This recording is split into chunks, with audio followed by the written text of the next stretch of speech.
দুর্গাপুজো তো চলেই এসেছে, তাই একটু পার্লারে না গেলে হয়, তাই তুর্যকে নিয়ে আমি চলে এসেছি দুপুরবেলা একটু পার্লারে। তো আমিও চুল কেটে নিয়েছি প্রথমে, আর তুর্যকে এখন বসিয়েছি। দেখো তো আমার চুল কাটাটা কেমন হয়েছে। চুল একেবারে আগার দিকটা ফেটে গিয়েছিল, তাই একটু নতুন লুক দিলাম। তোমরা কিন্তু জানিও কেমন লাগছে। আর তুর্যকেও একটু সাইডটা কাটিয়ে নিলাম। তারপরে বিকেলবেলা ওর বাবা আসার পরে আমরা একটু প্যান্টালুন্সে আসলাম। আজকে একটু পুজোর কেনাকাটা করব। তুর্য তো খুব খুশি, দুদিন ধরেই বলছে চলো চলো বাজার করতে চলো, পুজোর ড্রেস কিনতে চলো। বাচ্চার তো আনন্দ হবে, আমাদেরও হয়। তো এখন আমরা চলে এসেছি প্রথমেই তুর্যর ড্রেস কিনতে। আগে ওর ড্রেস কেনা হবে, তারপরে সবার জন্য।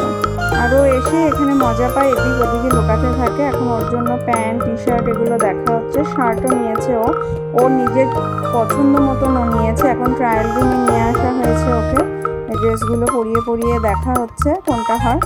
ওর কেনা হয়ে গেছে, এখন আমি চলে এসেছি। আমিও একেবারে এখান থেকেই নিয়ে নেব। তারপরে ওর বাবা এখন বিল টিল করে বেরিয়ে পড়ছে এখান থেকে। আর প্রথমেই তুর্য বলছে আরও বাজার করার আগে আমাকে কিছু খাওয়াও। তাই ও আর ওর বাবা একটু চিকেন পকোড়া খেয়ে নিচ্ছে। তারপরে এখন ফ্যান্সি বাজারের ভিড়, প্রচণ্ড ভিড় ফ্যান্সি বাজারে। কাপড়ের দোকানে এসেও লাইন দিয়ে দাঁড়াতে হয়েছে। পুজোর সময় তো এরকমটাই হবে। তো আজকের মতন এখানেই ব্লগটা শেষ করছি। টাটা।